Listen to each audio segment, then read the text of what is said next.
قرآن پاک کے آغاز میں ہم نے اللہ سے ہدایت کی دعا مانگی. اللہ تعالیٰ نے ہمیں کتاب ہدایت دکھائی، ہمارے لیے کتاب ہدایت بھیجی، اور پھر اللہ تعالیٰ نے ان شرائط کا ذکر بھی کر دیا جو ہدایت پانے کے لیے ضروری ہیں، اور ان باتوں کا ذکر بھی کر دیا جن کے ہوتے ہوئے انسان ہدایت سے محروم رہتا ہے. اور ان میں سب سے پہلے تو کفر ہے، جس کا دوسرا معنی انا اور ایگو اور تعصب کا شکار ہونا، ضد کا شکار ہونا، ہٹ دھرمی کا شکار ہونا، جاننے کے باوجود نہ ماننا، دنیاوی خواہشات اور مفادات کا انسان کو حق قبول کرنے سے روک دینا. اور پھر اس کے بعد ایک اور رویے کا ذکر کیا گیا جو انسان کی ہدایت کے راستے میں سیدھے راستے پر چلنے اور اصل منزل تک پہنچنے میں رکاوٹ ہے، اور وہ رویہ ہے منافقت کا رویہ، جس میں بنیادی چیز دو رخا پن ہے، زبان اور دل، ظاہر و باطن کا فرق ہونا، اور اس کے ساتھ ساتھ انسان کے رویے میں حق پر استقامت کرنا ہونا. اب یہاں پر آج ہم اسی بات کو یعنی منافقت ہی کو مزید کچھ مثالوں سے سمجھیں گے. یعنی آج کا سبق بھی دراصل منافقت ہی کے بارے میں ہے، اور منافقت کی وضاحت مثالوں سے کی گئی ہے.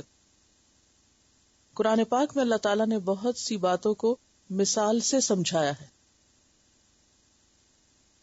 کیونکہ مثال سے بات جلدی سمجھ میں آتی ہے، لیکن مثالیں بھی عقل والے ہی سمجھتے ہیں. تو آئیے دیکھتے ہیں کہ یہاں پر کیا مثالیں دی گئی اور کس کے لیے دی گئی.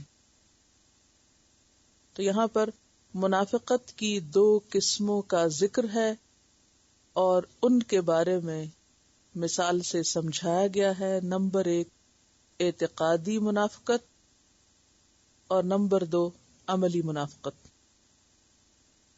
اعتقادی منافقت کیا ہے؟ کہ دل سے پکا کافر ہونا اور زبان پر اللہ رسول کا نام اور ایمان باللہ اور ایمان بالآخرت کا دعویٰ ہونا. تو پہلی مثال اعتقادی منافقت کے بارے میں، یعنی پکے منافق کے بارے میں ہے جو دل میں سخت کافر ہیں، دل سے منکر ہیں، لیکن دنیاوی فائدوں کی خاطر زبان سے اسلام کا اظہار کرتے ہیں. اس کے بارے میں ایک حدیث آتی ہے، حضرت عبداللہ بن مسعود رضی اللہ عنہ سے روایت ہے کہ جب رسول اللہ صلی اللہ علیہ وسلم مدینہ تشریف لائے تو کچھ لوگ مسلمان ہو گئے، اسلام قبول کر لیا، لیکن پھر جلد ہی منافق ہو گئے، اسلام سے پھر گئے.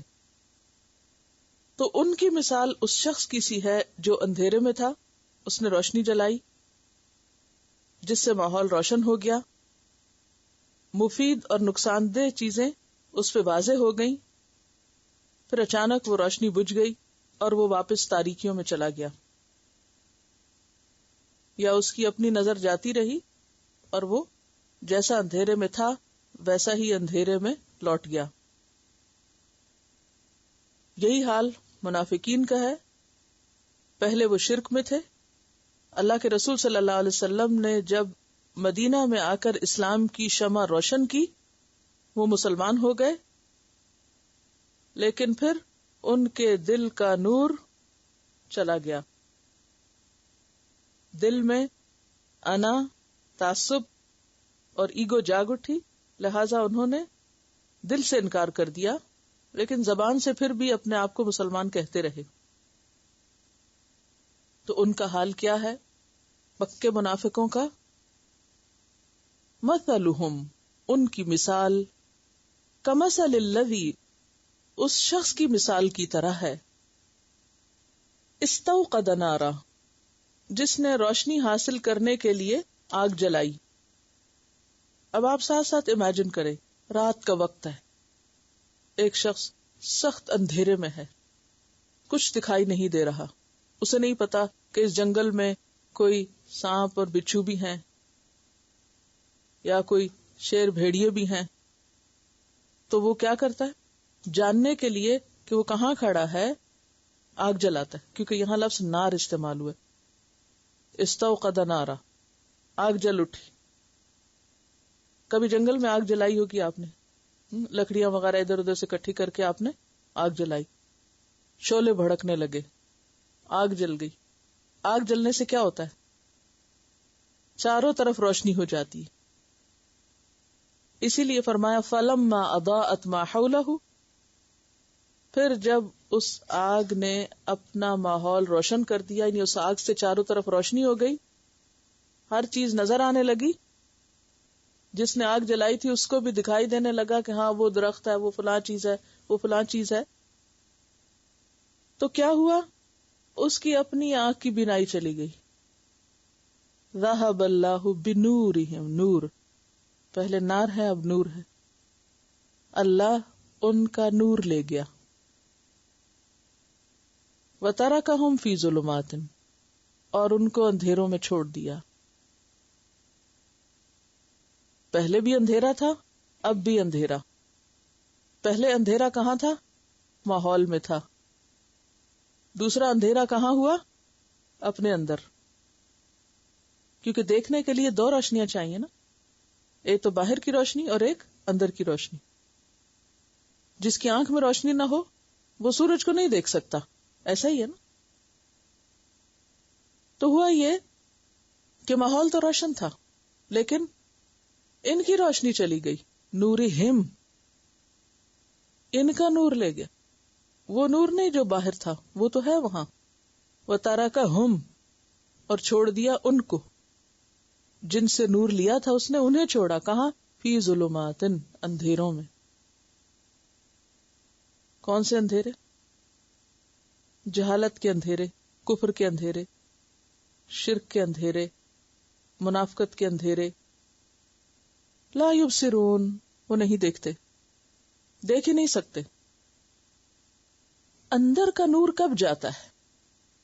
اندر کا نور انسان کے اپنے گناہوں کی وجہ سے جاتا ہے، انسان کے اپنے ٹیڑھے پن کی وجہ سے جاتا ہے. جیسے قرآن پاک میں آتا ہے نا فَلَمَّا زَاغُوا أَزَاغَ اللَّهُ قُلُوبَهُمْ، جب وہ ٹیڑھے ہوئے اللہ نے ان کو ٹیڑھا کر دیا. جو خود نہ چاہے اللہ بھی اس کو نہیں دیتا. ان کے دلوں کا نور ان کی ایگو کی وجہ سے، ان کے بائسز کی وجہ سے، تعصب کی وجہ سے، ان کی دنیا کی محبت کی وجہ سے، دنیاوی مفادات کی وجہ سے، اپنی ذات سے محبت کی وجہ سے. کیونکہ دین کی روشنی تو ہے لیکن اس روشنی میں تپش بھی ہے، اور وہ ہم سے کچھ چھوڑنے کا مطالبہ بھی کرتی. اور سب سے پہلا مطالبہ کیا ہوتا ہے؟ سب سے پہلا مطالبہ جب انسان ایمان لاتا ہے، اللہ کو بڑا مان لیتا ہے، تو اپنی انا کو دفن کرنے کا ہوتا ہے کہ میں کچھ نہیں، میری مرضی، میری ذات اور میں اور میری ایگو، اس کی کوئی حیثیت نہیں. سب کچھ تو مجھے اللہ نے دیا، کس بات کی بڑائی، سب اسی کا ہے. اسی لیے پھر وہ سر بھی زمین پہ رکھتا ہے، اسی لیے وہ سب کام کرتا ہے. پھر اس کو اللہ کا کوئی حکم ماننے میں مشکل نہیں ہوتی. لیکن جو شخص ذاتی بڑائی کا شکار ہوتا ہے، انا پرستی کا شکار ہوتا ہے، تعصبات کا شکار ہوتا ہے کہ جو چیز تو میرے قوم قبیلے سے تعلق رکھتی ہے یا میری پسند ناپسند سے تعلق رکھتی، بس میں تو صرف وہ لوں گا اور ساری باتیں اسلام کی میں نہیں لے سکتا، تو یہ فیصلہ جو ہے یہ دل کے نور کو ختم کر دیتا ہے. پھر یہ چیز انسان کو اندھا کر دیتی کیونکہ رکاوٹیں آ گئی نا بیچ میں. انا کیا ہے؟ رکاوٹ. تعصبات کیا ہے؟ رکاوٹ. دنیا کی محبت کیا ہے؟ رکاوٹ. حق کو دیکھنے نہیں دیتی. روشنی باہر تو خوب ہے، اندر اندھیرا، لہذا ان کو کچھ بھی نظر نہیں آ رہا. اب ان کو جو مرضی سمجھائیں وہ کچھ بھی سمجھنے کو تیار نہیں. کیوں؟ کیونکہ وہ کوئی ایسی چیز نہیں لینا چاہتے جو ان کے مفادات کے خلاف جاتی، ان کی خواہشات کے خلاف جاتی. یہاں اب آپ دل کے رول پر غور کیجئے. اللہ تعالیٰ نے منافقین کی بیماری کی طرف اشارہ کیا تھا. فی قلوبہم مرض، ان کے دلوں میں بیماری، ان کے دل بجھ گئے. تو باہر کی روشنی کیا کرتی؟ اتنی بات سمجھ میں آ گئی سب کو؟ یہاں جو الذی کا لفظ ہے نا، مثلہم کمثل الذی، تو ایک معنی تو اس کا کیا کیا گیا وہی جو میں نے آپ کو بتایا. دوسرا معنی یہ بھی کیا گیا کہ اس سے مراد نبی صلی اللہ علیہ وسلم نے، جنہوں نے آ کر اسلام کا نور روشن کیا. انہوں نے تو روشنی پھیلائی، ماحول بھی روشن ہو گیا، لیکن ان لوگوں کے اندر کا نور بجھ گیا، لہذا یہ اندھیروں میں رہ گئے. خیر اور بھلائی تو عام ہے، یہ فائدہ نہ اٹھا سکے. اب ان کا طرز عمل کیا ہے؟ سم بکم عمیون، یہ بہرے ہیں، سن نہیں سکتے، گنگے ہیں، بول نہیں سکتے، اندھے ہیں، دیکھ نہیں سکتے. کیا نہیں سنتے، کیا نہیں بولتے، کیا نہیں دیکھتے. حق اور ہدایت اور وہ روشنی، وہ اسلام کی تعلیم، سمن، بہرے ہیں، سن نہیں سکتے. کیونکہ حق کو حاصل کرنے کے لیے سب سے پہلے کیا چیز چاہیے تھی؟ آپ سننے والے بنے. تو یہ سننا ہی نہیں چاہتے، اندر کہاں سے خیر آئے گی؟ پھر یہ ہے کہ اگر سن ہی لیں کچھ تو اقرار ہی نہیں کرتے، حق کی بات ہی نہیں کرتے، اور پھر حق ان کو دکھائی بھی نہیں دیتا، ان کو صرف خامیاں اور خرابیاں ہی دکھائی دیتی ہیں، ان کو صرف مشکلات ہی دکھائی دیتی ہیں، حق کے فائدے ان کو کوئی دکھائی نہیں دیتے. فہم لا یرجعون، پس وہ نہیں پلٹیں گے، وہ نہیں آئیں گے واپس. کہاں سے واپس نہیں آئیں گے؟ گمراہی سے. کس کی طرف واپس نہیں آئیں گے؟ ہدایت کی طرف. جس ہدایت سے وہ ایک دفعہ نکل چکے ہیں اب وہ واپس نہیں آئیں گے، کیونکہ وہ آنا ہی نہیں چاہتے. کیونکہ اللہ تعالیٰ نے دونوں چیزیں دی تھی، دونوں روشنیاں دی تھی، اندر کی بھی دی تھی اور باہر کی بھی دی تھی. اندر کی پہچان بھی دی تھی اور باہر پیغمبر کو بھی بھیجا تھا، لیکن انہوں نے فائدہ نہیں اٹھایا، اس لیے اب یہ ہدایت کی طرف نہیں آ سکتے. قرآن پاک میں اللہ تعالیٰ فرماتے ہیں ان تتقوا اللہ یجعل لکم فرقانا، اگر تم اللہ سے ڈرو گے تو اللہ تمہارے لیے فرقان پیدا کر دے گا، یعنی تمہیں فرق کرنا آ جائے گا کیا صحیح اور کیا غلط ہے، پھر تم حق کو پہچان لو گے. تو دل کا نور کب جاتا ہے؟ جب دل سے اللہ کا ڈر چلا جاتا ہے، تقویٰ نہیں ہوتا. اللہ تمہارے لیے فرقان پیدا کر دے گا، سورۃ الانفال کی آیت ہے. دوسری مثال عملی منافقوں کی ہے یا متذبذب لوگوں کی ہے، ڈاواں ڈول، نہ ادھر کے نہ ادھر کے. یعنی کچھ دل مانتا بھی ہے اور جب عمل کی باری آتی ہے تو لڑکھڑا جاتے ہیں، ڈاواں ڈول ہو جاتے ہیں، عمل سے تصدیق نہیں کرتے. او کصیب، یا پھر بارش کی مثال کی طرح، من السماء، جو آسمان سے اترتی. سیب کون سی بارش تھی؟ کیا لکھوایا گیا تھا؟ کسی کو یاد ہو اگر؟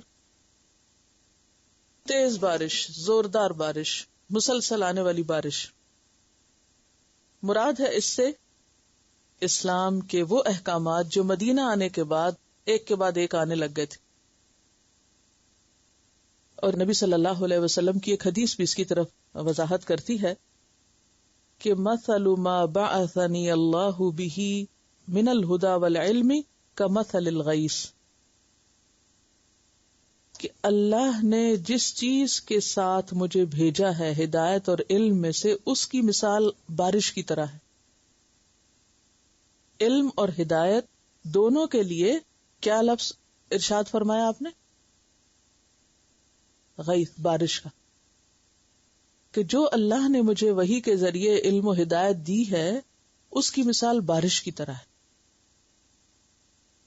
تو او کسیب من السماء، تو سیب سے مراد پھر یہاں بارش سے مراد کیا چیز بنی؟ علم اور ہدایت اور احکامات جو آسمان سے آ رہے تھے اللہ کے رسول صلی اللہ علیہ وسلم کی طرف. اب کیا ہے ان احکامات میں؟ فیہ ظلمات، تیز بارش کب آتی ہے؟ جب کم بادل ہوں یا زیادہ بادل ہو نا. فیہ ظلمات، جب بادل زیادہ ہوتے ہیں تو پھر کیسا ہو جاتا ہے ماحول؟ اندھیرا ہو جاتا ہے نا. قدرتی طور پر ایک ڈارکنیس ہو جاتی ہے نا ماحول میں. اب بعض اوقات کچھ گھٹن کا سا بھی احساس ہونے لگتا ہے. تو ایسا ہوتا ہے کہ جب کوئی اسلام کا حکم پتہ چلتا ہے تو کوئی ڈر سا بھی لگتا ہے بندے کو کہ ہے یہ تو بڑا مشکل ہے، یا وہ ایک کیفیت سی آتی ہے. تو گہرے بادلوں کے سوا بارش ہو نہیں سکتی، مشکل یہ ہے. پتلے پتلے بادل ہوں، وائٹ سفید سفید، ادھر ادھر پیچز، کوئی ادھر اڑ رہا ہے کوئی ادھر اڑ رہا ہے، بارش ہو سکتی؟ تو بارش کے لیے کیا ضروری ہے؟ کہ بادل اکٹھے ہوں. قرآن پاک میں بہت زبردست طریقے سے واٹر سائیکل کو ایکسپلین کیا گیا ہے کہ فَيَجْعَلُهُ رُكَامًا، کہ بادلوں کو طے بتہ اکٹھا کر دیتا ہے. فَتَرَى الْوَدْقَ يَخْرُجُ مِنْ خِلَالِهِ، پھر تم دیکھتے ہو کہ بادلوں کے قطرے اس کے اندر سے ٹپک پڑتے ہیں. تو جب بادل اکٹھے ہوتے ہیں تو کیا ہوا؟ اندھیرا تو ہوا. جب احکامات زیادہ آئیں گے تو مشکل تو ہوگی، نیچرل سی بات ہے. فیہ ظلمات ورعد، اور گرج، کڑک. کڑک کیا چیز ہے؟ قرآن پاک کی وہ آیتیں جن میں وعید ہے. وعید کس کو کہتے ہیں؟ ڈراوا، خبردار. آپ بیٹھے ہوتے ہیں ایک سوئی سے پڑھ رہے تھے کتاب، اتنے میں زور سے بادل گرجا، کیا ہوا؟ آپ کیا کرتے ہیں؟ چونک جاتے ہیں نا. ایک ڈراوا ہوتا ہے نا. تو قرآن کے وہ احکامات یا وہ آیات جن کے اندر کیا ہے؟ وعید ہے، ڈراوا ہے، دھمکی ہے، انذار ہے، خبردار کیا گیا ہے. اگر تم نہیں مانے تو دیکھنا کیا ہوتا تمہارے ساتھ پھر. تو اب یہ احکامات اتر رہے ہیں بارش کی طرح، لیکن اس بارش کے ساتھ بادل بھی ہیں اور بادلوں میں گڑگڑاہٹ بھی ہے اور اس کے ساتھ وہ برق اور چمک بھی ہے. برق کیا ہو گئی؟ چمک. چمک یعنی کہ ایک روشنی بھی ہوتی ہے، یعنی اس میں مسلمانوں کو حاصل ہونے والی کامیابیاں بھی مراد ہو سکتی ہیں. کہ جب مشکلات ہوتی تھی تو ساتھ اس کے، یعنی لائٹ جو ہوتی ہے یا لائٹننگ ہمیشہ ایک ہوپ کا سامان بھی ہوتی ہے نا. اس کے اندر ایک ہوپ بھی ہوتی ہے، امید بھی ہوتی ہے. تو ان احکامات پر عمل کرنا اگرچہ مشکل ہوتا تھا مگر اس کے بعد مسلمانوں کو کامیابی بھی نصیب ہوتی تھی. اب کیا ہوتا ہے؟ جو ہی ایسے احکامات اترتے ہیں تو بجائے اس کے کہ یہ غور سے سنیں، توجہ کریں، مان جائیں، یہ کیا کرتے ہیں؟ یجعلون اصابعہم فی آذانہم، یہ اپنی انگلیاں اپنے کانوں میں ڈال لیتے ہیں. کان کی شیپ اگر آپ نے کبھی دیکھی ہو تو یہ جو کنال ہوتی ہے جو آگے جا کر ہمارے نروس سسٹم سے لگ جاتی ہے، اور جو پیسج ہوتا ہے اگر آپ دیکھیں تو اس کی شیپ ایسی ہوتی ہے جیسے پوری انگلی اس کے اندر آ جائے. یہ بالکل ایسے ہی ہے جیسے کسی بوتل کے اندر کاک دیا جائے یا اس کے اندر اس کا ڈھکن جو اندر ڈال کے بند کیا جاتا ہے نا، سیل کیا جاتا ہے. تو وہ اپنی انگلیاں اپنے کانوں کے اندر ڈال لیتے ہیں. اصابع اصبع کی جمع ہے، یہاں سے لے کر، یعنی انگلی کے، یعنی جہاں سے ناخن ہے یہاں سے لے کر نیچے تک، ہاتھ کی جڑ تک، سارے حصے کو اصبع کہتے ہیں. یہ ساری اصبع ہے. نہیں یہ نہیں کہ تھوڑی بہت انگلی رکھ لی، رکھ نہیں لیتے، ڈال لیتے. نہیں، مبالغہ ہے. پوری کی پوری سیل کر لیتے ہیں اپنے کان، بلینک ہو جاتے ہیں، پورے بند کر دیتے ہیں، سنتے ہی نہیں. یجعلون اصابعہم فی آذانہم، کیوں ڈالتے ہیں انگلیاں؟ من الصواعق، کڑاکوں کی وجہ سے. صواعق صاعقہ کی جمع ہے. کون سی بجلیاں؟ ہوش و حواس گم کرنے والی بجلیاں. یعنی ایسی باتیں، ایسی خبریں جو قرآن میں پھر ان کا حال کھولنے والی بیان ہوتی ہیں. منافقین کا حال بہت کھولا گیا قرآن میں. اگر آپ سورۃ التوبہ پڑھیں تو سورت کا نام الفضیحہ بھی ہے کہ ان منافقوں کو رسوا کرنے والی. ان کی ایک ایک علامت کھول کے رکھ دی گئی، ایکسپوز کر دیا گیا ان کو. یہ ان کے اعمال ہیں، دیکھ لو، خود ہی پہچان لو. ان کی گفتگو سے پہچان جاؤ گے، ان کے رویے سے پہچان جاؤ گے، یہ خود ہی کھل کے سامنے آ جائیں گے. یہ کھول دیا تھا. تو یہاں ایسے احکام جو مشکل تھے، یا ایسی آیات جن میں ان کو ایکسپوز کیا گیا تھا، یا ایسے حکم جن پر عمل کرنا ان کو بڑی مصیبت لگتا تھا، تو جو ہی ایسی کوئی بات اترتی تو یہ کیا کرتے تھے؟ اپنے کان بند کر لیتے تھے. اس طرح کون کرتا ہے؟ جیسے بلی کو دیکھ کر کبوتر آنکھ بند کر لیتا ہے کہ میں موت کے منہ سے بچ جاؤں، لیکن کیا ہوتا ہے؟ آنکھ بند کرنے سے تو اور اس کے لیے آسانی ہو جاتی پکڑنے میں. کوئی ریزسٹ کرے تو پھر تو کبوتر اڑ جائے تو بلی کہاں سے پکڑے. لیکن وہ یہ سمجھتے ہیں کہ ہم نے اپنی انگلیاں ڈال لی، اب ہمیں کچھ نہیں ہوتا، ہم نے نہیں سنا، بس ہمیں پتہ ہی نہیں. پتہ چل گیا تو پھر تو کرنا پڑ جائے گا. پتہ ہی نہ رکھو.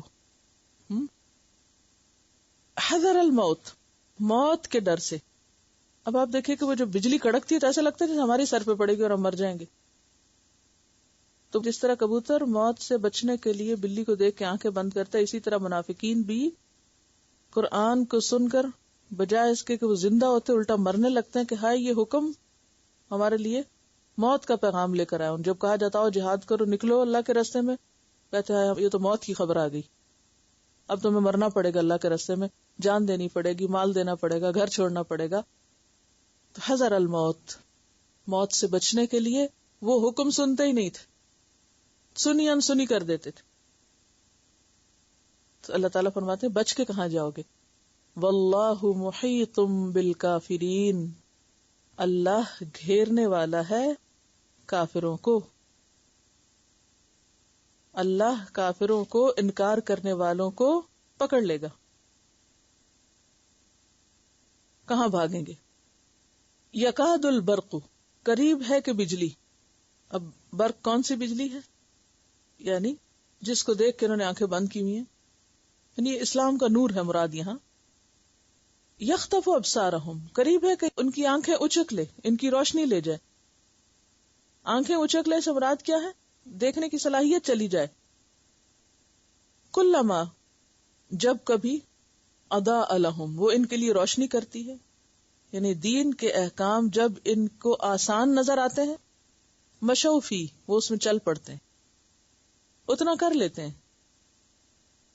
وَإِذَا أَظْلَمَ عَلَيْهِمْ، اور جب وہ ان پر اندھیرا کرتے، یعنی برق جب ان پر اندھیرا کرتی، یعنی دین کے احکام، وحی الہی، علم اور ہدایت جب ان کو مشکل نظر آتی، قاموا، تو کھڑے ہو جاتے ہیں. وَلَوْ شَاءَ اللَّهُ، اور اگر اللہ چاہتا، لَذَهَبَ بِسَمْعِهِمْ، تو لے جاتا ان کے کان، ان کی سماعت، وَأَبْصَارِهِمْ، اور ان کی آنکھیں. ان اللہ، بے شک اللہ تعالی، علی کل شیء قدیر، ہر چیز پر پوری قدرت رکھنے والا ہے. فعال لما یرید ہے. تو یہ مثال تھی ان منافقوں کی جو متذبذب ہیں، ڈاواں ڈول ہیں. جب کوئی آسان حکم ملا کر لیا، جس میں کوئی خرچ نہیں آتا، کوئی مشکل نہیں آتی، اور جب ذرا مشکل حکم پڑا جس میں کوئی قربانی کرنے کی بات ہے، وقت کی یا مال کی یا صلاحیتوں کی یا کسی بھی چیز کی، تو اس وقت ان کا حال کیا ہوتا ہے؟ وہیں رک جاتے ہیں. حکم آسان ہو تو چل پڑتے ہیں، سخت ہو کھڑے ہو جاتے ہیں، اور پھر عمل نہیں کرتے. کیا سمجھ میں آیا؟ یہ دوسری مثال کس کی ہے؟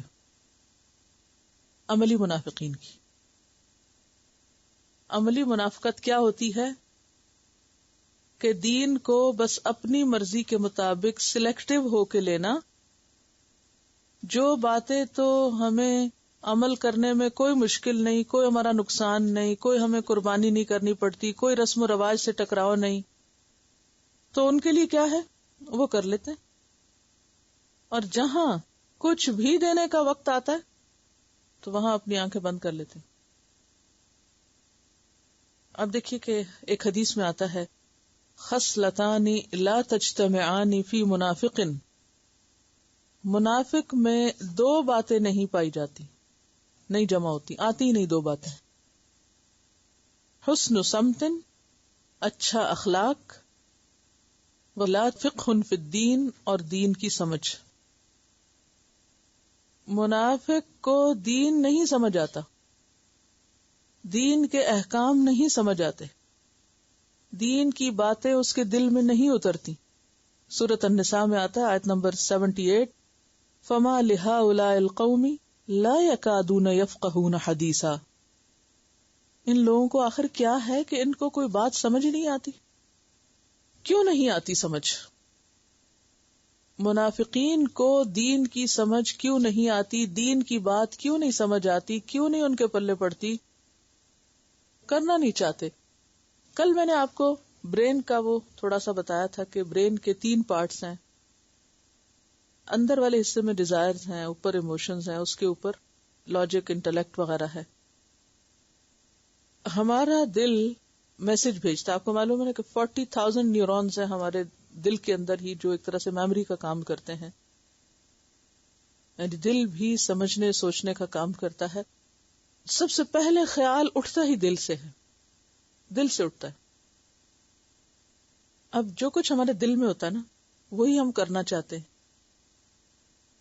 اب وہ جب جاتا ہے اوپر تو وہ دماغ کے کسی ایک حصے کو سلیکٹ کرتا ہے کہ کیا کرنا ہے. اگر ڈیزائرز کی کثرت ہے تو پھر اس کے مطابق دماغ کام کرتا ہے، یعنی ہم اپنی خواہشات پوری کرنے میں لگ جاتے ہیں. یا پھر ایموشنز کا غلبہ ہے دل میں تو وہ اسی حصے کو سلیکٹ کر کے تو ہم اپنے جذباتی ہو جاتے ہیں، اور جذبات کا غلط یا درست جو بھی استعمال کرنا. یا پھر ہم کچھ سوچ سمجھ سے کام لیتے ہیں تو پھر ہم اپنے عقل کو استعمال کرتے ہیں اور پھر اس کے مطابق کام کرتے ہیں، وہ رویہ اختیار کرتے ہیں. خواہشات کا ہم پہ غلبہ ہے تو انہوں نے ہماری دیکھنے کی صلاحیت کو، سننے کی صلاحیت کو، سن کے بھی نہیں سنتے. مثلا خواہشات میں کیا کیا آتا ہے؟ کھانا، پینا، سیکس، اسی طرح سونا، اسی قسم کی اور جو خواہشات ہیں انسان کی. اور بھی بہت سی خواہشات ہو سکتی ہیں، دولت، فلاں چیز مجھے مل جائے، ایسا گھر ہو، ایسے کپڑے ہوں، ایسی گاڑی ہو، ایسا بزنس ہو، ایسا فلاں. وہ سارا وقت انہی چیزوں کا غلبہ ہے، وہی سوچتے رہتے ہیں. اب آپ دیکھیں کہ جب ان چیزوں کا غلبہ ہو دل پر تو پھر کام بھی اس کے مطابق ہوں گے. پھر انسان کے پاؤں کدھر چل کے جائیں گے؟ کدھر چلیں گے آپ؟ خواہشات کی تکمیل کے لیے آپ کے جسم کی طاقت، آپ کا وقت، آپ کا مال، آپ کی ساری چیز اس کے پیچھے لگ جائے گا. کچھ لوگ صرف خواہشات پوری کرنے کو جیتے ہیں، اور یہ بالکل رویہ کیسے؟ جیسے جانوروں کا. جانوروں کی زندگی میں کوئی اعلیٰ مقصد نہیں ہوتا.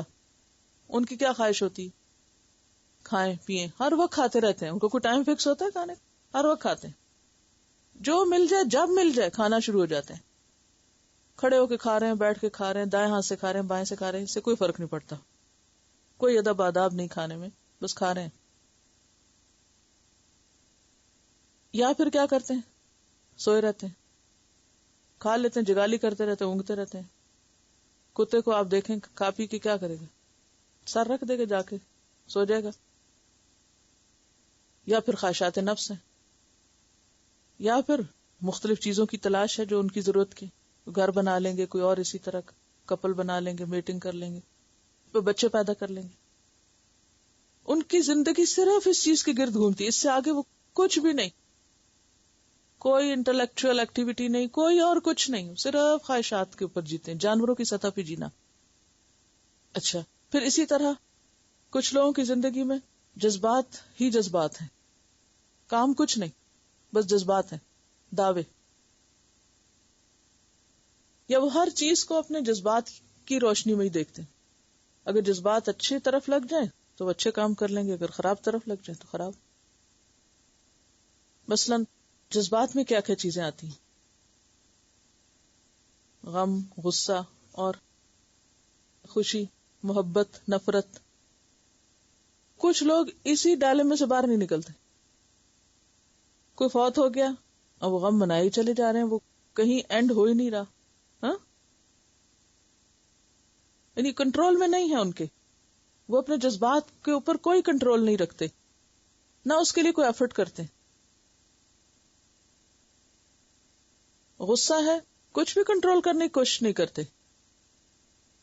اسی طرح نفرت ہے کسی سے تو بالکل انصاف سے کام نہیں لیتے. محبت ہے کسی سے تو بالکل عدل سے کام نہیں لیتے. ہر چیز میں حد سے بڑھے ہوئے ایکسٹریمسٹ. اب یہ حد سے بڑھی ہوئی جذباتیت انسان کو حق سے روک دیتی ہے. آنکھوں پہ پردہ پڑ جاتا نا. نفرت آنکھوں پہ پردہ ڈالتی، محبت آنکھوں پہ پردہ ڈالتی، غم انسان کو غافل بناتا، نفرت، یہ ساری چیزیں جب یہ بہت زیادہ حد سے بڑھنے لگتی ہیں تو کیا ہوتا ہے کہ انسان سوچ سمجھ سے کام نہیں لیتا. اچھا، پھر جو آخری حصہ جس میں انٹلیکٹ کی بات ہے تو اس میں بھی آپ دیکھیں کہ وہ بھی اگر اعتدال میں نہ ہو تو بعض لوگ کیا کرتے ہیں، ہر چیز کو تولنا شروع کر دیتے ہیں. 2 اور 2 4 ہی بس جانتے ہیں، اس سے آگے پیچھے نہیں جانتے. اچھا، میں اگر دین کے کام میں اتنی ایفرٹ لگاؤں گی تو مجھے اس سے کتنے پیسے ملیں گے مثلا، یا دنیا میں یہ کام کروں گی تو اس سے مجھے کیا فائدہ ہوگا، فلاں سے تعلق جوڑوں گی تو کیا ہوگا، فلاں سے کاٹوں گی تو کیا ہوگا، اس رشتہ دار سے ملوں گی یا اس سے ملوں. یعنی ہر چیز کے اندر ان کی کیلکولیشنز چل رہی ہوتی ہیں، اس میں عدل انصاف سے کام نہیں لیتے. یعنی ہمدردی، مہربانی، خیرخواہی، اللہ کا حکم، صلہ رحمی، مثلاً جتنے بھی دین کے احکامات ہیں ان سب پر عمل کرنے کے لیے ضروری ہے کہ ہماری ان تمام چیزوں کے اندر ایک اعتدال ہو. اللہ تعالیٰ نے یہ نہیں کہا کہ اپنی خواہشات کو بالکل ہی بند کر دو، شن کر دو، ختم نہیں. یا یہ نہیں کہا اپنے جذبات کو تم بس ختم کر دو، برف بنا دو. یہ نہیں کہا. یہ بھی نہیں کہا کہ اپنے دماغ کو سوچنے سمجھنے کے قابل نہ بناؤ، یا کوئی کیلکولیشنز نہ کرو، نفع نقصان کو نہ دیکھو. یہ سب چیزیں اپنی جگہ ہیں، لیکن ان سب چیزوں میں عدل چاہیے.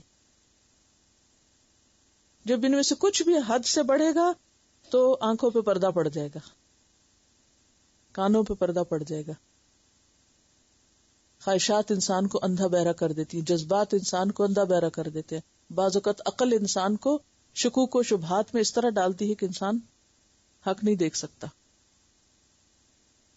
ان ساری خواہشات اور ان چیزوں کی کثرت اس وجہ سے بھی ہوتی ہے کہ انسان آخرت کو بھول جاتا ہے، وہ دنیا کی صرف ظاہری زندگی کو ہی جانتا ہے. ایک اور جگہ پر اللہ تعالیٰ فرماتے ہیں یعلمون ظاہرا من الحیات الدنیا وہم عن الآخرۃ غافلون.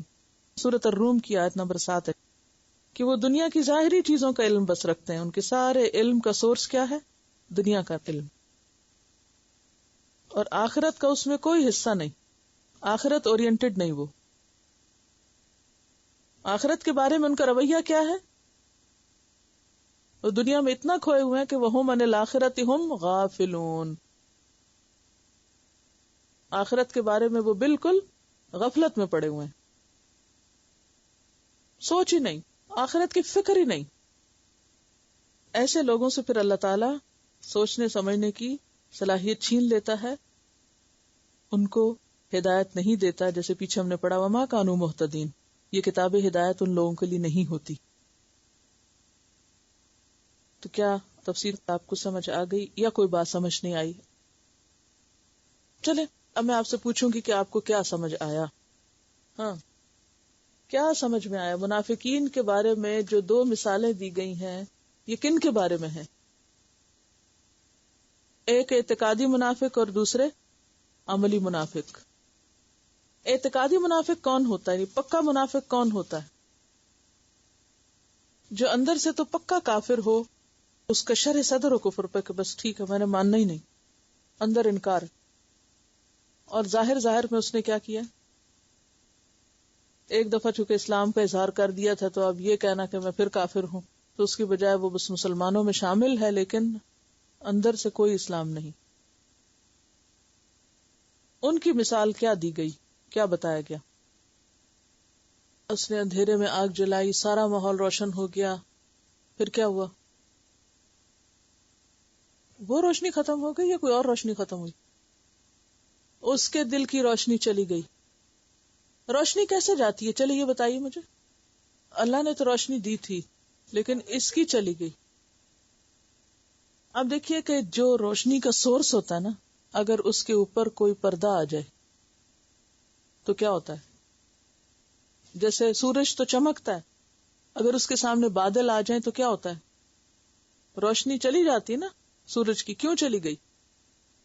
آگے کیا آ گیا؟ بادل آ گئے. ایسا ہی ہے نا. منافقین کے دل میں ہدایت کی پہچان کی جو صلاحیت اللہ نے رکھی تھی، اس کے آگے بادل آ گئے، پردہ آ گیا.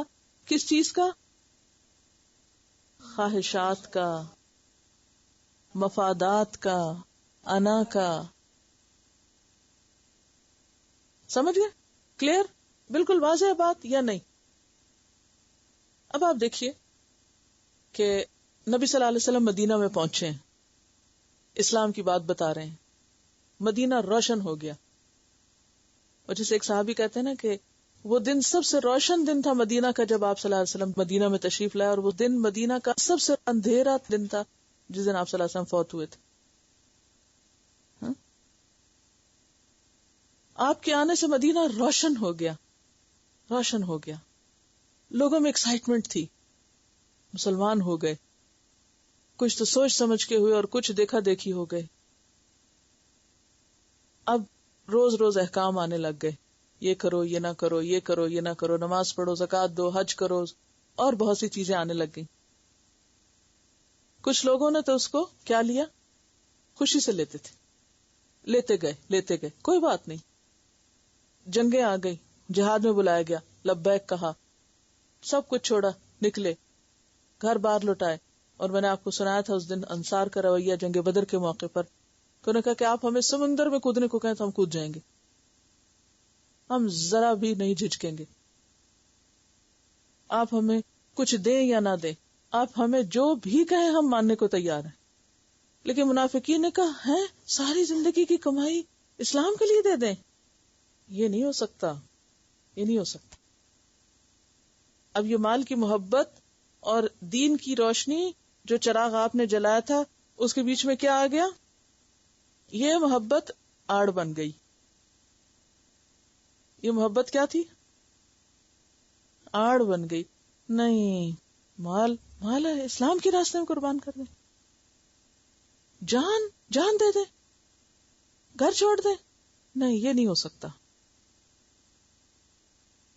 اب جب دنیا کی ایسی محبت اور دنیا کے ظاہری چیزوں کے جب انہوں نے کیلکولیشنز کی کہ ہمیں اسلام کے لیے یہ اور یہ دینا پڑے گا، ہم اس کے لیے تیار نہیں. نتیجہ کیا ہوا؟ اللہ نے توفیق چھین لی، پردہ آ گیا نا بیچ میں. اب کیا ہو رہا ہے؟ اسلام کی بارش برس رہی ہے روز روز. جو اچھی زمین ہے اس سے خوب ہریالی اگ رہی. جن کے اندر اچھا ایمان ہے وہ خوب پنپ رہے ہیں، خوب فائدہ اٹھا رہے ہیں. ہاں، ایک چمک رہا ہے ہیرا بن کے، جو صحابہ کرام ہے مخلص. اور اس کے برعکس جو منافق ہیں، جو کچھ دینے پہ راضی نہیں ہوئے، قربانی کرنے پہ راضی نہیں ہوئے، اپنے آباء و اجداد کے رسم و رواج چھوڑنے پہ تیار نہیں ہوئے، اپنی مرضی اپنی خواہش قربان نہ کر سکے، ان کے ساتھ کیا ہوا؟ یہ ساری چیزیں ایک کے بعد ایک رکاوٹ بن گئی. نتیجہ کیا ہوا؟ بارش تو برس رہی ہے یہ محروم ہیں. اب ہم ان آیتوں کو سنیں گے، پھر ذرا آپ ان کو دیکھیں کہ کیا سمجھ میں آیا آپ کو.